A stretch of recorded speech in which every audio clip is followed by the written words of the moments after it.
Hi everybody, this is Living Divinity. Thank you for joining me. So today I want to talk about revenge versus forgiveness.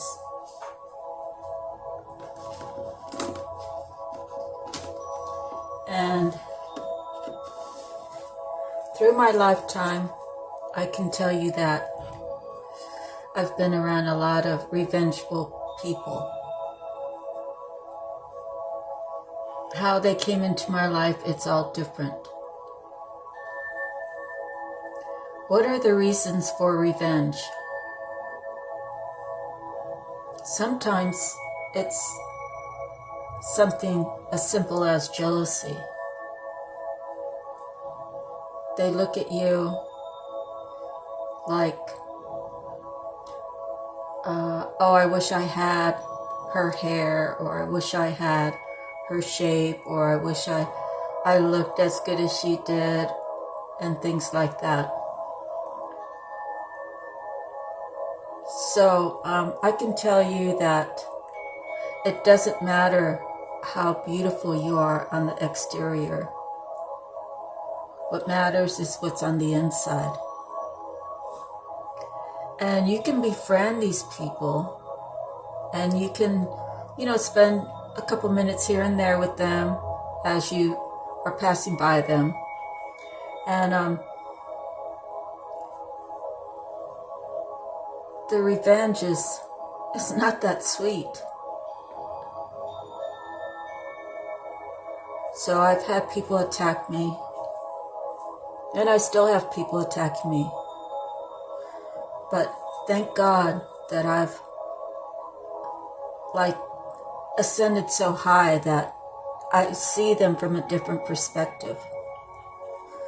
I see them that their revenge is something within them that causes that. And it has nothing to do with me or you. We can't change how people feel about you. We can't help what order we were born in our family tree. I'm the youngest. So I was coddled a little bit more than my siblings. Maybe a lot more in their eyes.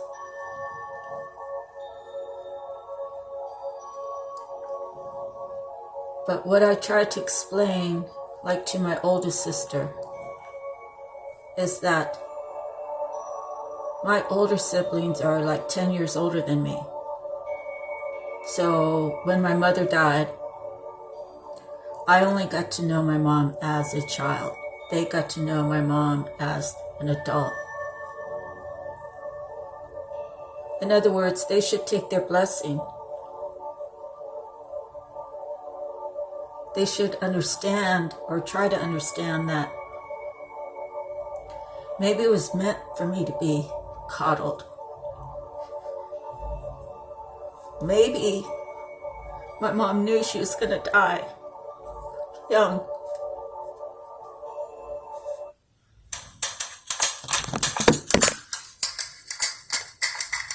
I'm sorry.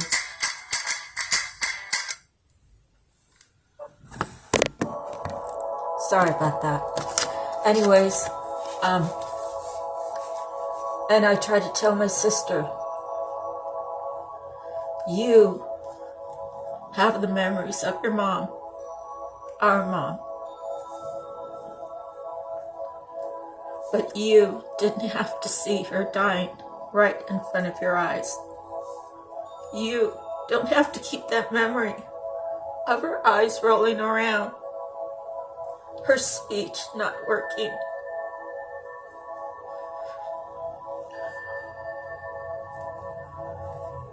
You got to know Mom as an adult. I didn't get that opportunity. So I'm sorry I'm being sappy. I'm just very passionate about this revenge thing. And so my sister told me that her mother-in-law hated her. And I don't recall that. And I told her, I don't recall her feeling that way about you. I used to see you in the kitchen on Sundays when we go to their house, and you'd be helping her and you'd be having good conversation. But I realized that my sister was supposed to be my support system. And I lived with her from 8th grade to the end of my sophomore year, and then she passed me off, and then the other sister passed me off. So I don't know what stability is like. So when I got married, no matter how tough it was, no matter how horrible it was, and it wasn't all bad, but the bad was pretty bad, to be put on the back burner, to not be heard, to not be understood, to not be loved in the way that most people, well, I would say that fortunate couples are able to share with each other. But I stayed for 19 years for the stability of wondering what would happen next. Where would I go? What would I do? And there was an opportunity where God set everything up for me, but one of my other sisters destroyed it, underhandedly, saying she wanted me and my daughter's father to stay together. I had everything that I would need. I was guaranteed to keep my child. So, revenge was never an option for me. My oldest sister, she's paying the price for things that she's done. And I don't wish any harm on her. I don't wish that she died. I don't wish she became ill. I don't wish anything against her. What I wished was, I wish things could have been different.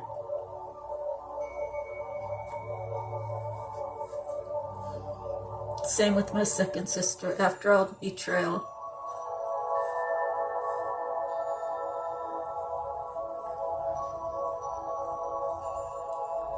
After all the betrayal, I still love her.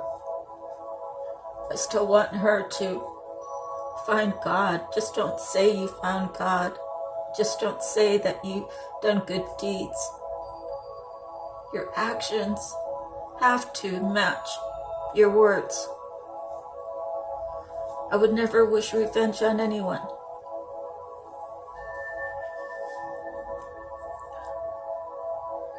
Even to this day, different people in my life turn things to suit their story. When my family finds out that my cousin and my uncle were bashing his wife, her mother's grandmother, so it's my uncle's wife's mother and my cousin's grandfather. When they find out that they were bashing my grandfather, trying to take away his honor, they're going to have the choice to believe what I say or don't believe it. Why would I make up anything like that? Why would I say, being a military person myself, the honor, why would I tolerate someone trying to take honor away from my grandfather? You see, they both caught me, and they both tried to bully me and make me feel bad about my grandpa. saying he never served in World War I or World War II. And they kept on and on about it, that I had to prove to them that he served. And you see, I take care of the family markers. And I told them, go to the cemetery. And they never go. They live right here in town. So why is it that they should know what I'm talking about? I said, look at his marker. He has a military marker. I said, they don't just give those to anybody, you know. And then they stopped the fight. But still, my cousin still goes to the family reunions and acts like she's high maka, that she's this holy person. I mean holy because of they are Chumash Indian. So she walks around like she's somebody because she's Chumash Indian. You can walk around all day long with your dirty secrets. But I will say the secrets. I will say that my grandparents gave my aunt and him a business to run.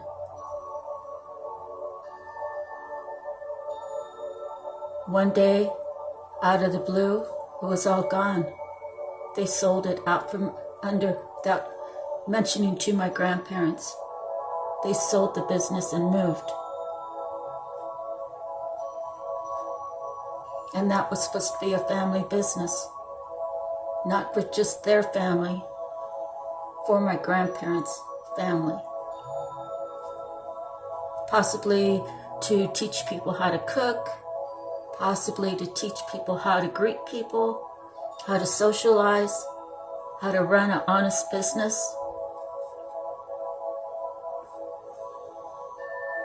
And sometimes I get these thoughts that my uncle's gonna die. Then I think, I'm not wishing that. I say the words. I don't wish for my uncle to die.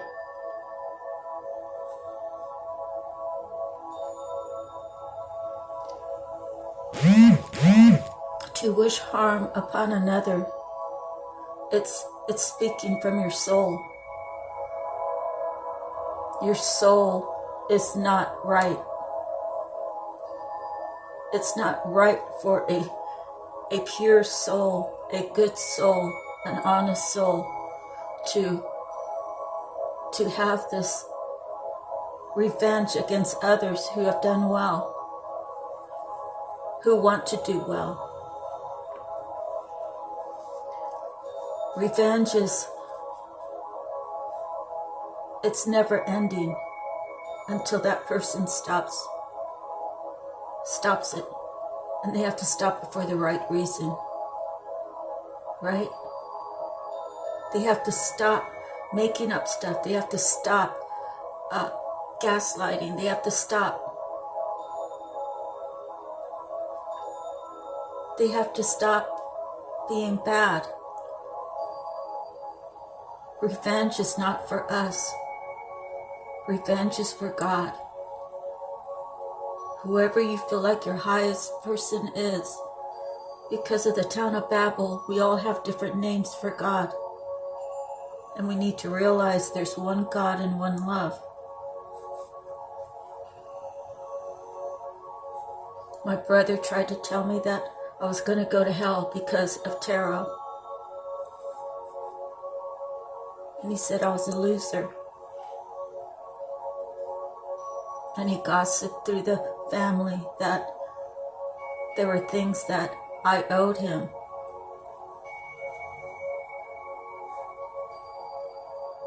When he was married, he told his wife he freely gave.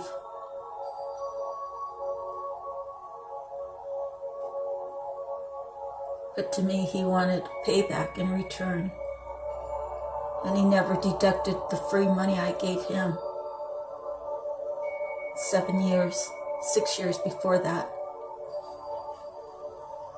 So now my cousins Some of my cousins don't trust me.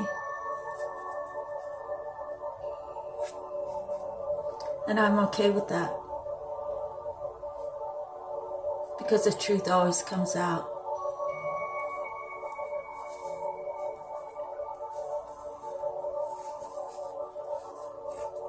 Revenge is for evil people. Revenge is for people who want to do harm, to gather a group against you because they're too weak to stand by themselves.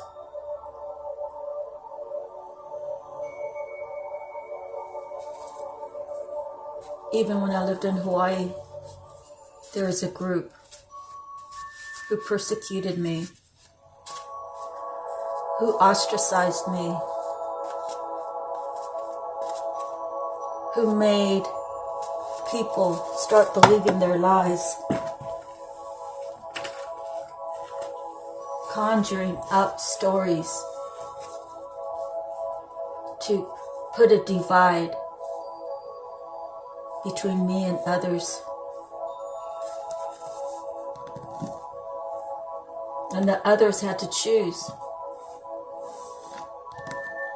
The circumstances of that person's in control of your wages, in control of what hours you get, in control of whether you have a good work day or a bad work day. They didn't choose to stand up for me. They didn't choose to stand up for me.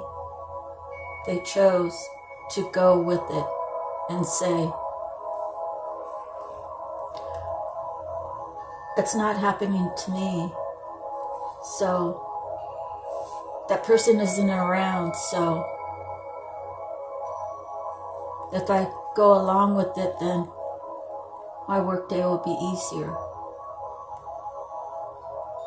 Maybe it was God calling these people to make a choice, to stand on the right side of God or stand on the wrong side of God.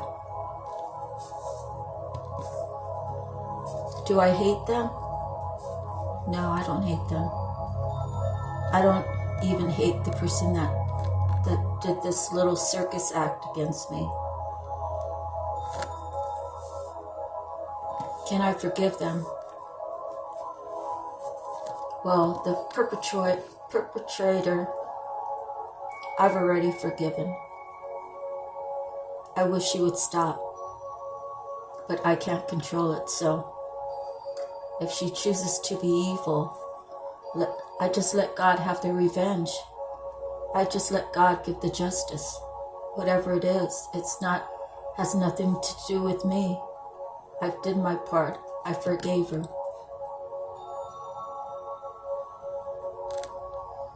And we're all here to learn lessons. And we're all here to take blessings from whatever lessons we learned.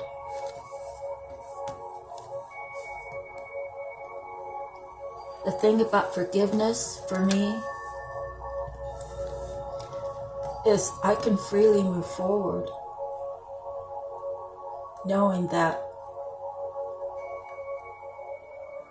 I was just the attackee who walks away unscathed, unmarked, unscarred,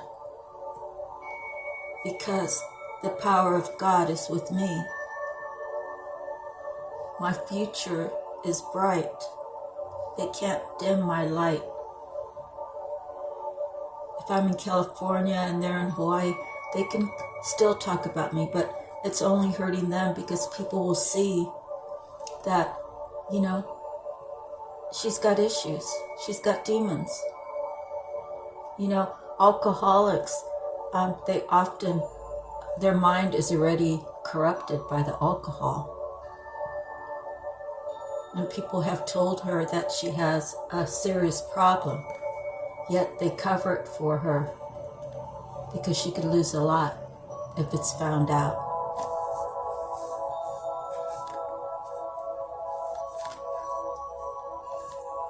I lived with an alcoholic for 16 years. Well, actually 18 years.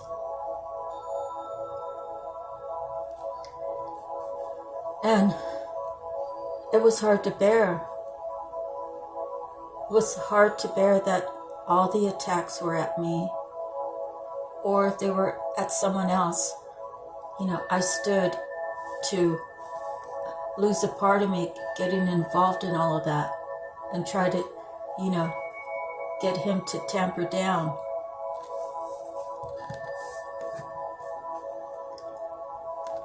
But I never hated him. I knew the tarot actually exposed what happened to him when he was little. And when I repeated it, he never denied it. He just said he hated tarot because the truth came out. He said he hated tarot. And the reason why is because I exposed the truth of what he had to go through. Losing his father and then having bad things happen to him at the will of his own mother. And it's still questionable about how his dad died. And the tarot told me that his father had an inkling of what was going on. So his father was in the midst of deciding, go to the cops to protect my son, or stay with my wife and try to make her stop.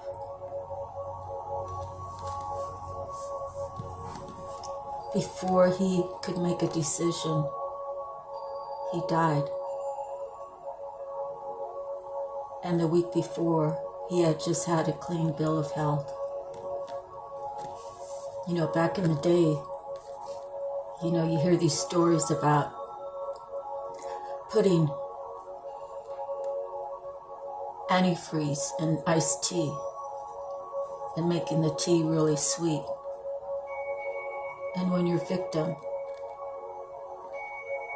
you're making sure that he's the only one that gets it.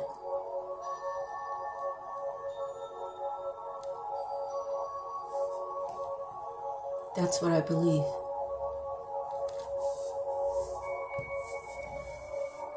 And I say, God, please bless him, even though he really tore me up.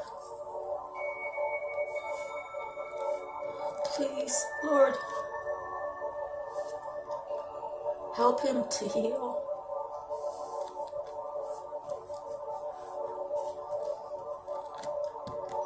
And moving forward,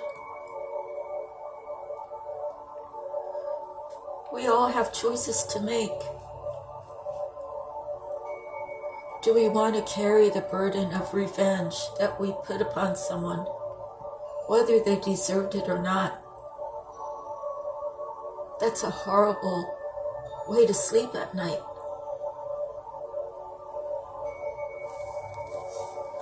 It's a horrible thought. It's a horrible thing to get sucked into. And if you do it once, if this is a habit, and you get away with it, you do it again and again and again and again until someone brings it to light.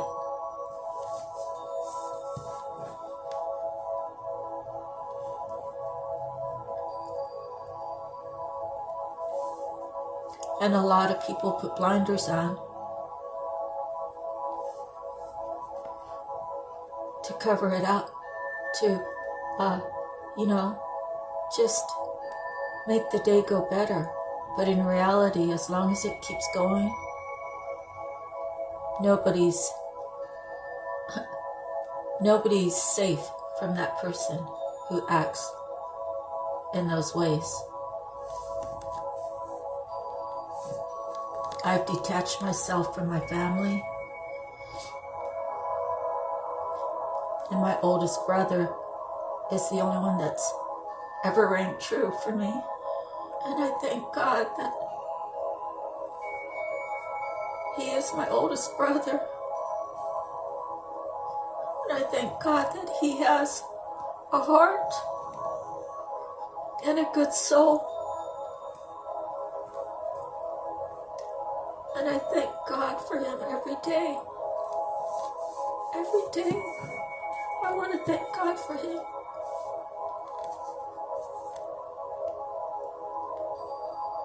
I've learned to detach from people who want to put revenge against someone that I love or me.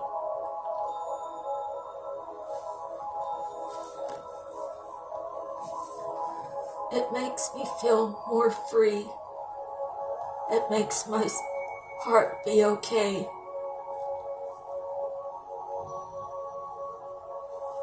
It makes me heal in the fact that I won't do those things back to somebody because of what they did to me. And my brother Randy, God bless his soul, my dad threw a wrench, hit him in the middle of the back. And my brother was maybe a sophomore in high school. And my brother couldn't speak to anybody about it.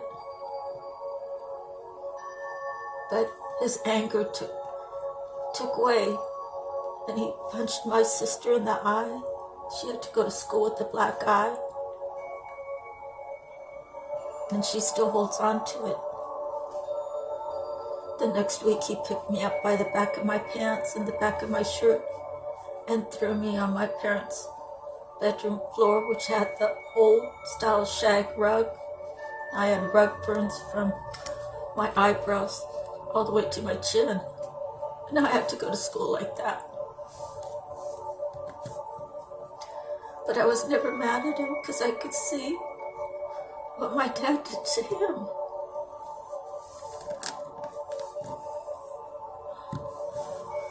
My brother always had a special care for me. And I'm sorry that Dad put him through that.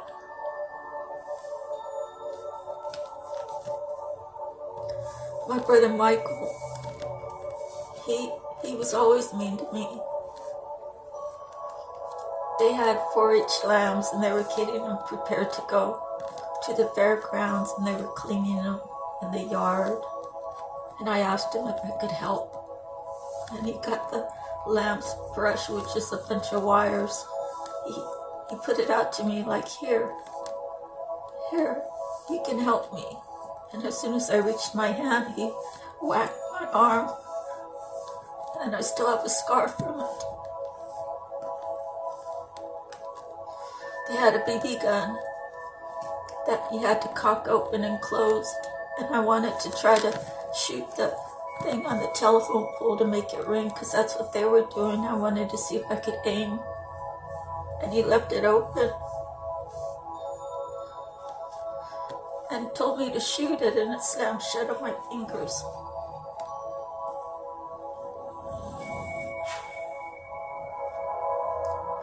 And I don't know why he hated me, but I still loved him.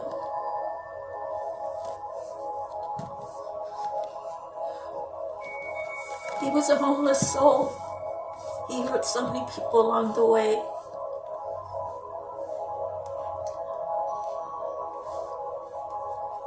And he died alone. And I know he was filled with demons. Demons of the hurt that he caused others. And I say he's a lost soul, that God had mercy on him. God showed him grace. In the end, in his alone time, I would imagine he had time to pray. I would imagine he had time to talk to God. I would imagine that he helped people. My oldest brother said he helped people on the streets. He didn't have much, but he helped people. And I believe my oldest brother. And I know my brother's in heaven.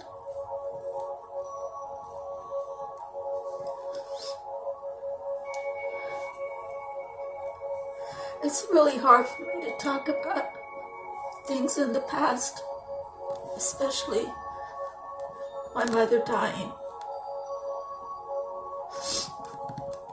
She's been dead for 50 years now.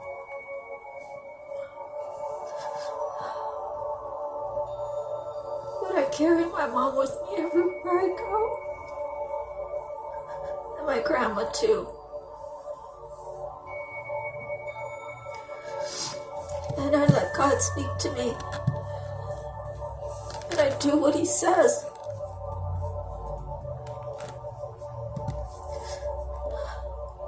And if I have to isolate myself from the whole world to have my peace, that's what I'll do.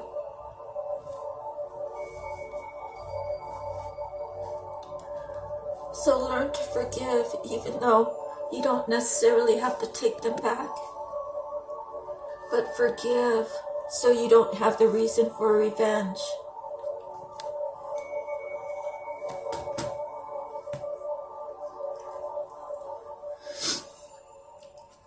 And you know, this thing called unconditional love, sometimes you share it with certain people.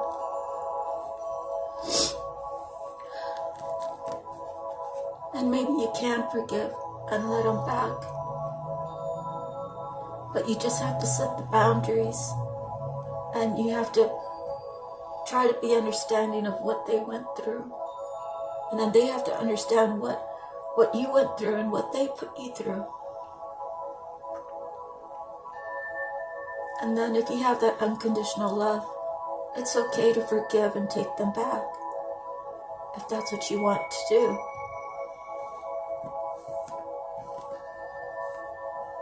Honestly,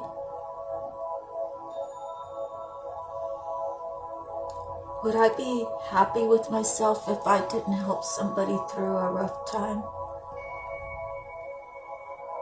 If I knew that my words meant something to make them feel better, to help them heal. If I chose to close my mouth and never talk about God or how He's touched my life, then I would be betraying. And I'm not going to do that. So I thank God for this platform, and I thank God for all of my experiences. And along the way, I can tell you, I told my mom when I was about 8 that I hated her.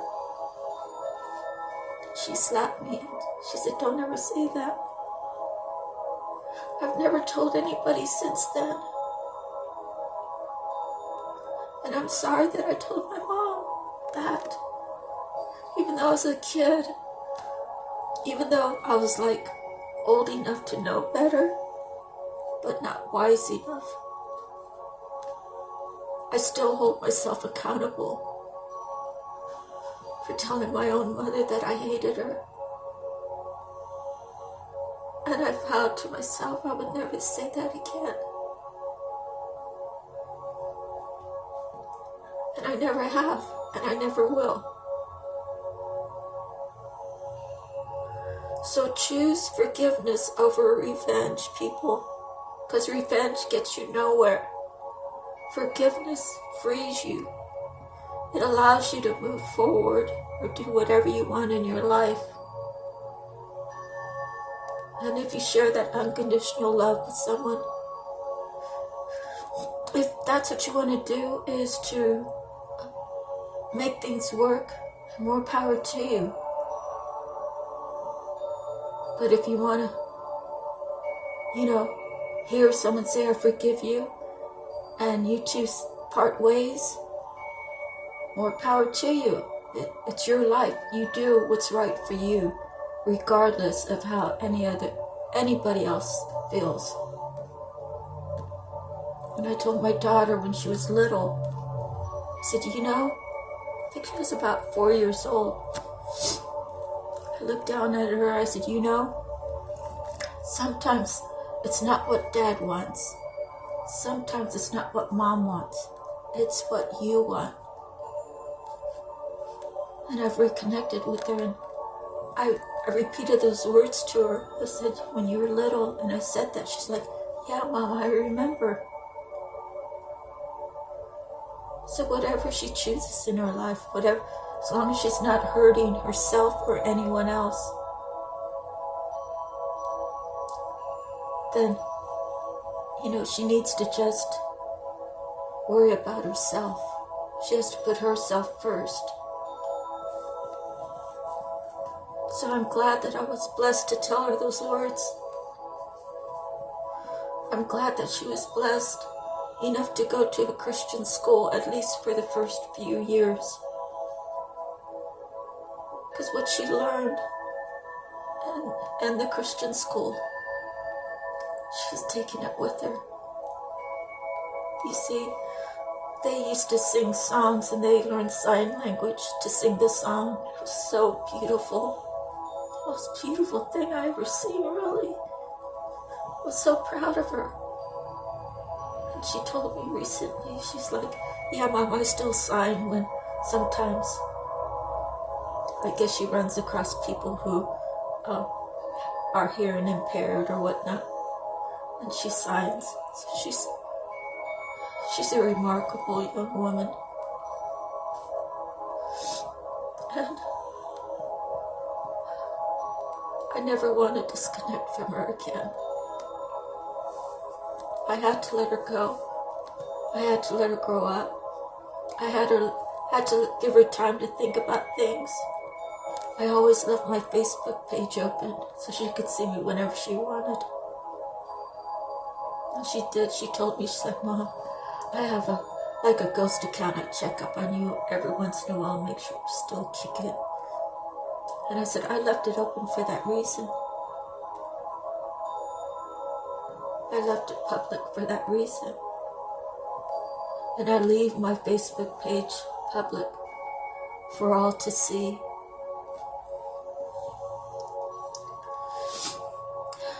And eventually I'll introduce both the platform and the Facebook information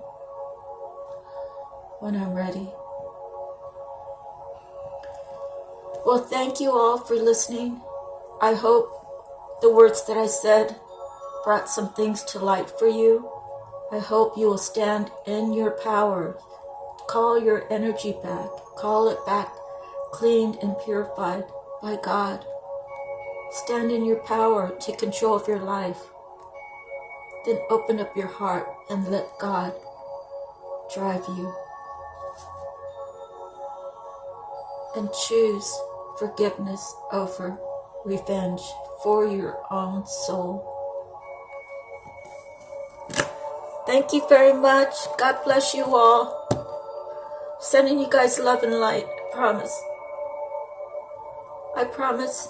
I pray for a brighter future for us all, and those especially in need. I'll see you the next time. God bless now.